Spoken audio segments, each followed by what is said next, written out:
Hey guys, what is going on? Today we're going to be switching games and revisiting an old favorite as there seems to be some new content worth exploring.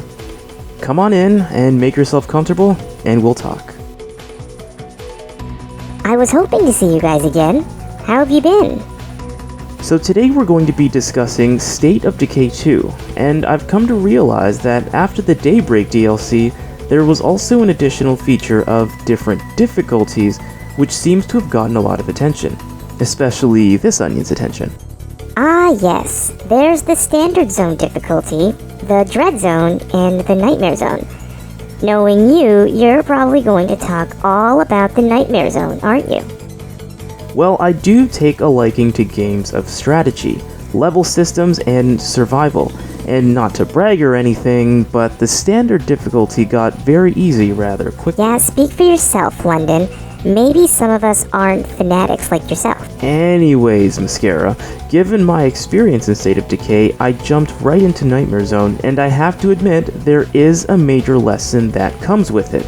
And that is, you simply don't around with the Nightmare Zone. Oh, come on, London. Didn't you learn anything in your superior Nightmare Zone that you could share with your guests? Well, I'm glad you asked, because yes, there are a number of survival lessons that I've learned which could literally be a lifesaver to anyone that is aspiring to play in the Nightmare Zone, or anyone who finds themselves in a constant struggle.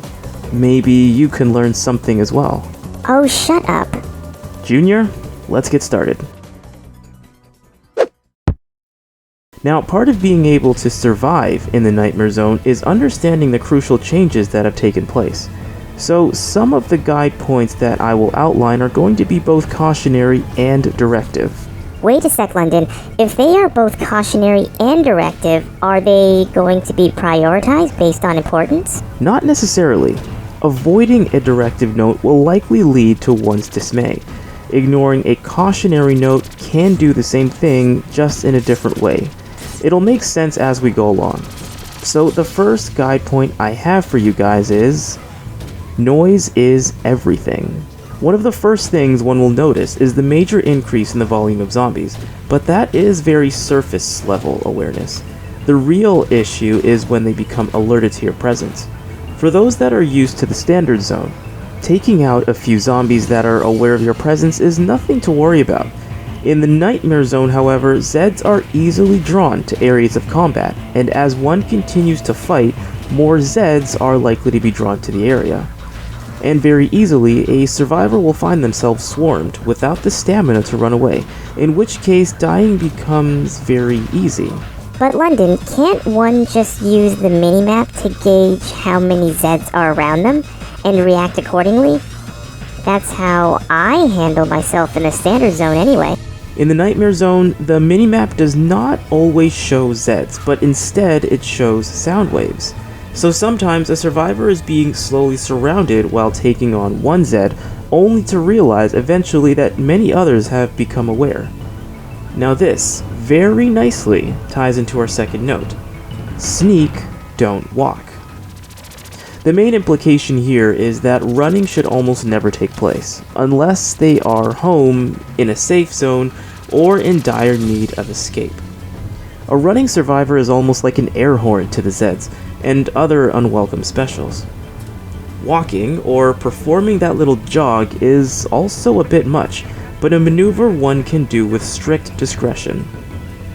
Avoiding this little cautionary note, or rather I should call it a directive, will create a natural stress on one's survivors.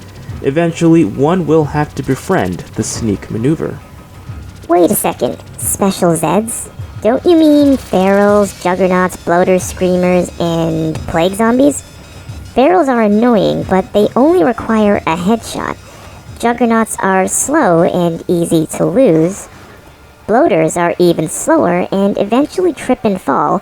Screamers can't even attack, and they are easy to kill. They are the only ones that make noise, and plague zombies are just like the regular zombies. One thing you have to understand is that every single Zed type makes noise. The roar of a feral, the roar and footsteps of the juggernaut, the explosion of the bloater, and believe it or not, but even the regular Zeds make noise on their own. Which brings us to our next point. all regular Zeds are probable screamers. Now this one's a cautionary note. Alright, let me stop you there. Nobody has ever seen a regular Zed scream to alert the others. Believe it or not, actually, even in the standard zone, a good amount of regular Zeds intermittently scream to alert more Zeds. However, the Zed saturation is so low that there is virtually no chance of drawing more Zeds, so it is difficult to notice. But since the Nightmare Zone forces one to pay attention to the sound waves on their minimap, it is a lot easier to see. Sometimes, when a Zed notices a survivor, they seem to scream skyward in what appears to be a fit of rage. As they do this, large sound waves can be observed on the minimap. With that said, treat them like screamers and eliminate them quickly or quietly. In that case, isn't it just a lot easier to shoot Zeds instead?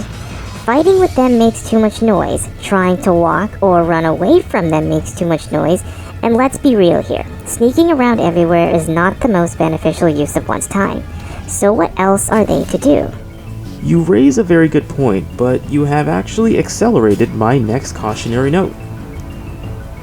If you're going to shoot once, prepare to shoot 30 more times. This one almost goes without explanation, but shooting, especially without silencers, is worse than running, and will bring an army to one's location. Shooting is only appropriate with the correct firepower and if there is no other option. There is one exception to this rule, and that is of course with the relatively new crossbows. Silent expulsion, and to a degree, silent impact. To be fair though, they take patience and some timing. Additionally, they cannot be used indiscriminately. For example, shooting a Zed, of any kind really, that is close to a screamer will make the screamer anxious and cause it to draw more Zeds to its location. The scream will also sound a bit different too.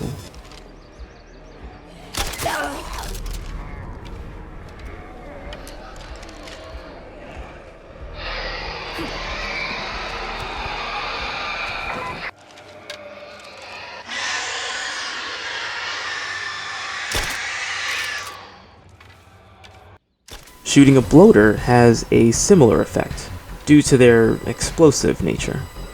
Oh my goodness, you can't run, you can't fight, sneaking is lame. Well, I wouldn't say you can't... You can't shoot, it just seems like you can't do anything. But I know one thing you can do. You can drive. Correct me if I'm wrong, but although cars draw attention, they can eliminate that attention even faster. I run over Zeds all the time in my community. Alright, I will. You're right, but also wrong. Which brings up my next directive. Brush up on driver's ed. Unless done correctly, driving in the Nightmare Zone is much more hazardous than helpful. Bowling through Zeds will guarantee a smoking and eventually blown up engine in a very short time. Not to mention, gas is not cheap, and fixing a car is even harder. This is mostly in the beginning stages of building a community.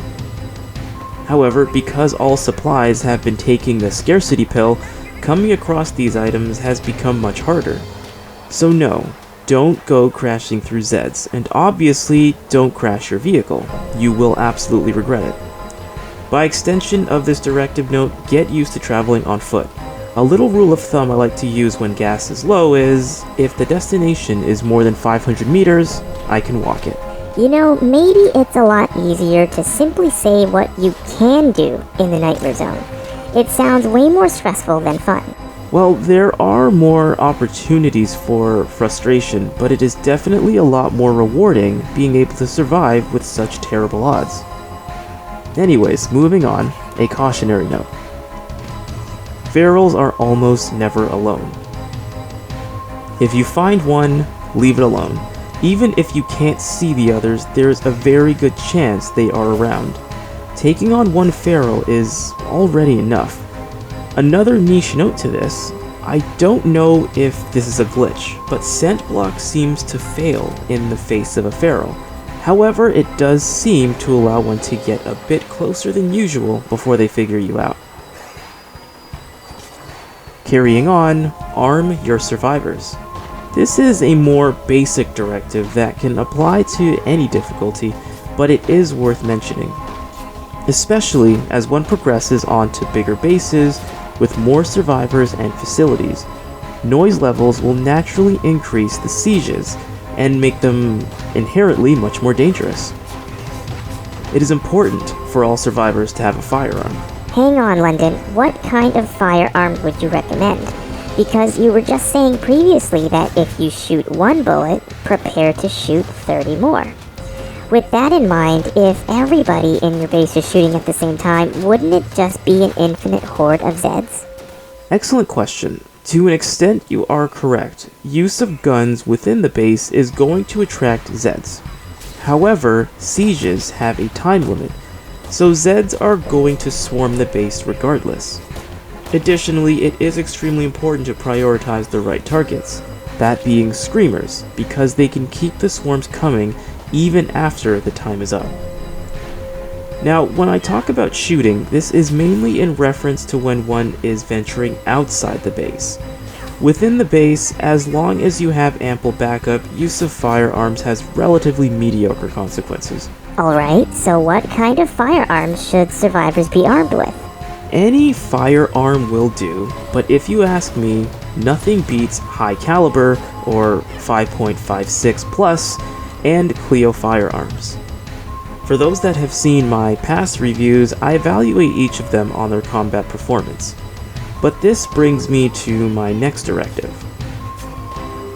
For those that have it, unlock Daybreak weapons.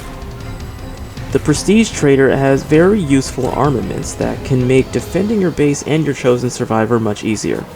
Playing Daybreak does not affect your community negatively, but can only bring positives if one can accrue prestige currency.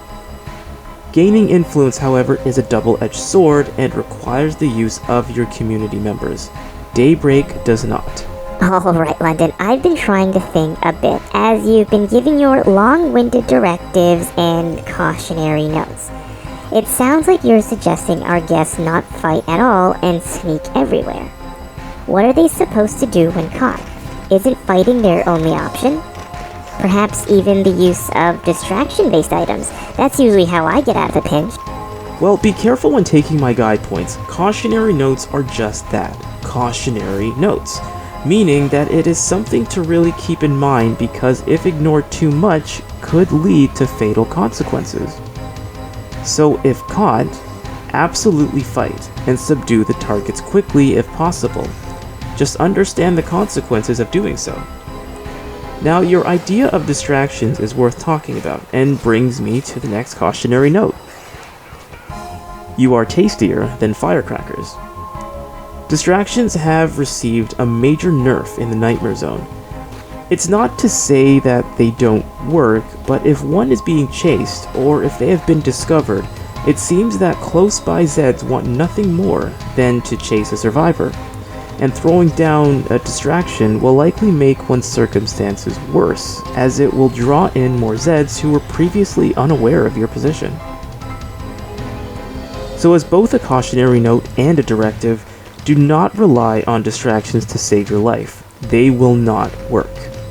You can use them, however, to move a horde in a more favorable direction. Alright, next directive. Travel alone when possible, especially at night. This is more precautionary than anything. Given everything I have discussed, it is surprisingly easy to lose survivors outside of the base. It becomes worse when there are two survivors. But London, isn't there strength in numbers? Wouldn't it be easier to survive an attack when there are at least two people shooting or swinging weapons? It's a good critical question that you ask, but the answer is still no. There's a few reasons for this. 1. Enlisted followers cannot perform stealth kills. So if you are sneaking around, you are essentially by yourself to make your way from point A to point B. 2. Computer-controlled players don't do too well with multiple targets without taking a great amount of damage. 3. Computer-controlled players may shoot. This can even be triggered if the main character is using a crossbow, which can still give away a position. They are less likely to do this when sneaking, but the chance exists nonetheless. On to the next directive. Height is your advantage. Most commercial and industrial structures have ladders to aid in one's escape, and once in an elevated position, there is not much any Zed can do. Otherwise, there are billboards and communication towers one can run to when in a pinch. And believe me when I say, getting to an elevated position can be the difference between surviving and dying. So what is one supposed to do when they get into this heightened position? Obviously Zeds will still know where you are. And don't you dare say use explosives or throwables, because those just make noise and distractions don't work when Zeds are on your trail. Technically, not all throwables make much noise. Non-explosive incendiaries, for example, are silently lethal to Zeds. But you are correct otherwise. Now, getting to an elevated position is useful, but the main point is to get into stealth and simply wait for them to forget about you. It does take a while, but will eventually work. The only time this becomes tedious is with screamers and ferals. One will need to find a window to escape, as those two will figure you out much easier. Now, the last and all-encompassing directive this onion has is have patience.